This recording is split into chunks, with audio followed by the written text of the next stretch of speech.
तो दोस्तों स्वागत है हमारे चैनल में। आज हम बात करेंगे हिंदी साहित्य के महान लेखक मुंशी प्रेमचंद की एक ऐसी कहानी जो न सिर्फ दिल को छूती है बल्कि समाज की कड़वी सच्चाई को भी सामने लाती है।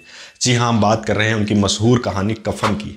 इस कहानी में गरीबी, इंसानी फितरत और समाज की उदासीनता की ऐसी तस्वीर खींची गई है कि आप सोचने पर मजबूर हो जाएंगे।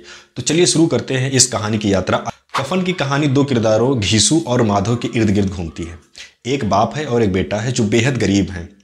ये दोनों मजदूरी करते हैं लेकिन मेहनत से ज़्यादा जिनकी ज़िंदगी आलस और लापरवाही से भरी है। ऐसा माना जाता है कि इन्होंने इतना कर्जा ले रखा है कि कोई भी अब इनकी तरफ देखता भी है या ये किसी की तरफ आते हुए दिखते हैं वो चुपचाप मुंह मोड़ लेते हैं कि आगेगा तो कुछ मांगेगा ही। होता है आपके भी पास ऐसे कुछ लोग होंगे, ऐसे दोस्त भी हो सकते हैं कि आप उनसे दूरी ही बनाना चाहते होंगे क्योंकि आपसे वो इतना ज़्यादा पैसे ही मांगते होंगे, वापस करने का तो नाम लेते ही नहीं होंगे। जब माधव की पत्नी बुढ़िया प्रसव के दौरान दर्द से तड़प रही होती है जो कि घर के अंदर पड़ी होती है, लेकिन घीसू और माधव जो उसकी हालत को देख सकते थे, उसे बचाने की कोशिश कर सकते थे, इसके बजाय वो बाहर बैठ के भुने हुए आलू ही खाते रहते हैं। ऐसा होता है जब कभी आप 4-5 लोगों के साथ बैठ के कुछ खा रहे हो, जैसे मूंगफली खा रहे हो या कुछ खा रहे हो, तो इंसानी एक फितरत होती है कि हम उठ के किसी काम के लिए नहीं जाते। अगर हमारे मम्मी पापा कुछ बोल दें और हम 4-5 भाई बहनों के साथ या रिश्तेदारों के साथ बैठे हों, ऐसा बना रहता ना हमारे दिमाग में कि मैं चला जाऊंगा, ऐसा ना हो ख़त्म हो जाए, ये खाने का सामान ख़त्म हो जाए, इसलिए जब तक ख़त्म नहीं हो जाता तब तक हम वहाँ से नहीं उठते। कुछ ऐसा ही चल रहा होता है उनके दिमाग में भी, तो वो अंदर नहीं जाते। फिर दूसरा जो मुंशी प्रेमचंद की ये कहानी है काफ़ी पुरानी है, 90s की कहानी है। जब शिक्षा इतनी ज़्यादा नहीं थी, खास करके जो गरीब लोग होते थे उनके पास तो सोच समझ भी इतनी ज़्यादा नहीं होती थी। और जो किरदार इसमें मुंशी प्रेमचंद जी ने बताए हैं वो तो एकदम आलसी ही हैं।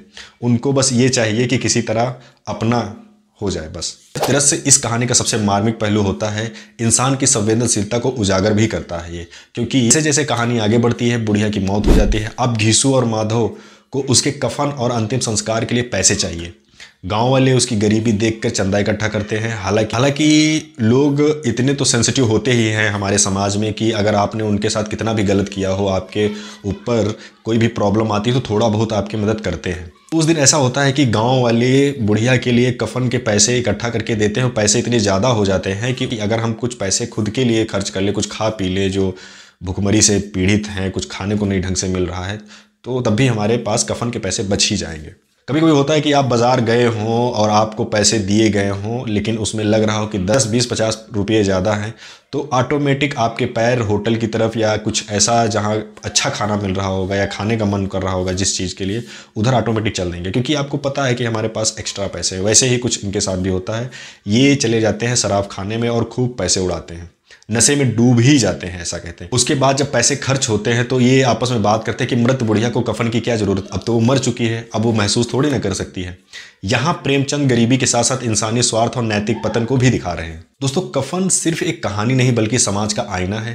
प्रेमचंद इस कहानी के जरिए बताते हैं कि गरीबी इंसान को कितना मजबूर कर देती है, लेकिन साथ ही वो यह सवाल भी उठाते हैं कि क्या गरीबी ही हर गलती का बहाना बन सकती है। घीसू और माधव की हरकतें हमें सोचने पर मजबूर करती हैं कि क्या सिर्फ उनकी गलती ही थी या समाज की उदासीनता भी थी, या समाज की उदासीनता ने भी उन्हें ऐसा बनाया।